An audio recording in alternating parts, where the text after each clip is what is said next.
Takže ahoj, jsem to já, Vojta, a vítám vás u dalšího videa na Matanovo Rabbit Hole. Už je to nějaká další doba, co jsme to vydali, přesně 2 měsíce, a rozhodli jsme se udělat další díl. Budeme se zaměřovat na Rabbit Hole z roku 2024. Tak se pohodlně usaďte a jdeme rovnou na to.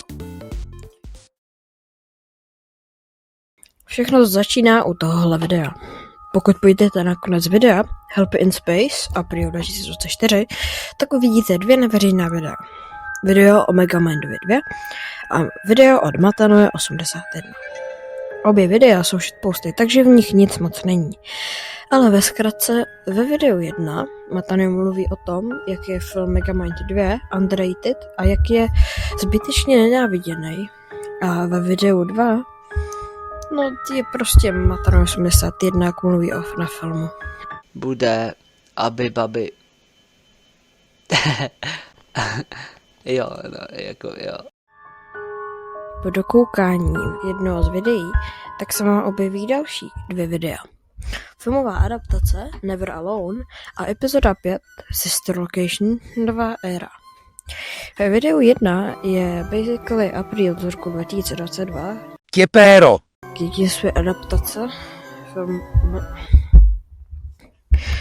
ve videu 1 je basically April z roku 2022, filmová adaptace Kikina světa, ale je to Never Alone. A v druhém videu je to už trošku víc, protože Matanoj je až hodně divně ve spěchu. A to je všechno. A zase, tu máme další 2 videa. Máme tu FNAF 4 ASMR a Poppy Playtime 1. FNAF 4 ASMR je celkem divný. Matanoj za začátku čte Freddy Fazbear, přesně kapitolu FNAF 4, a pak zapne FNAF 4. Ale jinak ve videu nic jiného není. Další je video Poppy Playtime 1. Upřímně vypadá to jako gameplay, ale je to PCčko.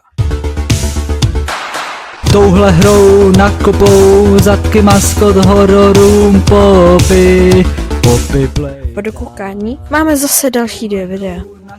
Teďka je to už trošku zajímavější. Máme tu videa Huggy Wuggy Skibidi kolotoče a Cihlík v kině. 6-7, ale odsud to vezme už Afton. Takže čau lidi, já vás vítám, dlouho jsme se neslyšeli, neviděli také a doufám, že si zatím užíváte video. Zatím je teda v editu, nevím, kde ho vydám, ale chtěl bych dát rychlý shoutout Matanojovi, protože prostě se podílel na naše video a hodně ti za to děkujeme a jsme šťastní. Doufám, že se i tobě bude líbit video. A taky všem vám. Jdeme na to. Abych začal tam, kde Vojta skončil, tak v prvním videu je dětská animace Skibidi Matanoje.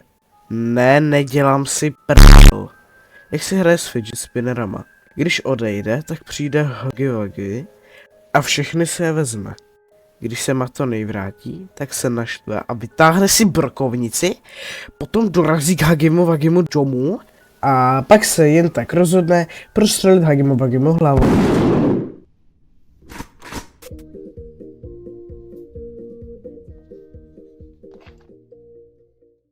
V druhém videu je Matanoj v Minecraftu se svým kamarádem Cihlíkem a Cihlákem, jak jdou do kina. V kině se poté přehrají předešlé aprílové speciály. Každopádně film se vypne a je tam nějaká černá postava. A nebo to může být i samotný Matanoj. Nebo entita. Ta náhle v dalším frameu zmizí a jde tam vidět jenom odraz sálu.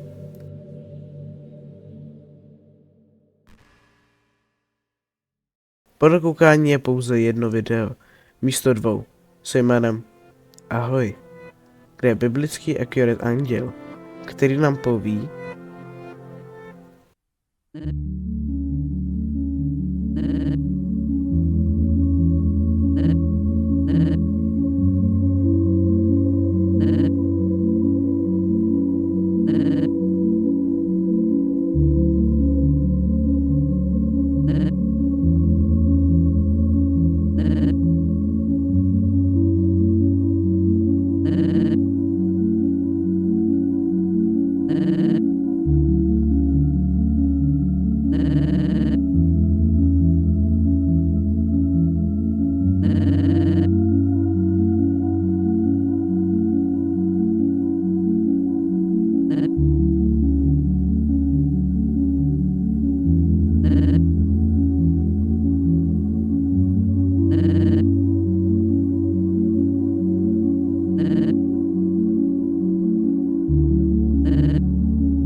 jak říkal, máme dvě možnosti.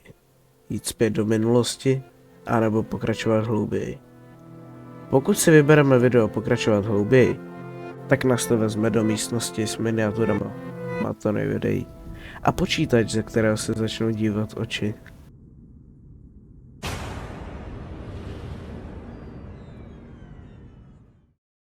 Toto video je pravděpodobně bad ending. Proč? To se hned dozvíte.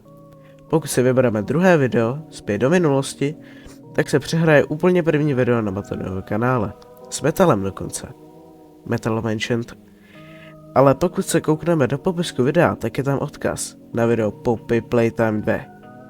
A v něm Matanovi gratuluje, že jste to dokázali. Takže podle toho jsme usoudili, že to je good ending. Poppy Playtime, Poppy Playtime, Poppy Playtime. Jo!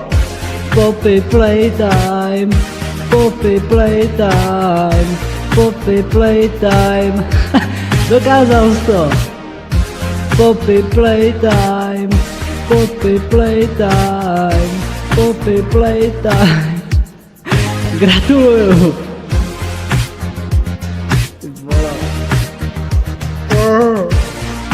Jo, Playtime. Yeah.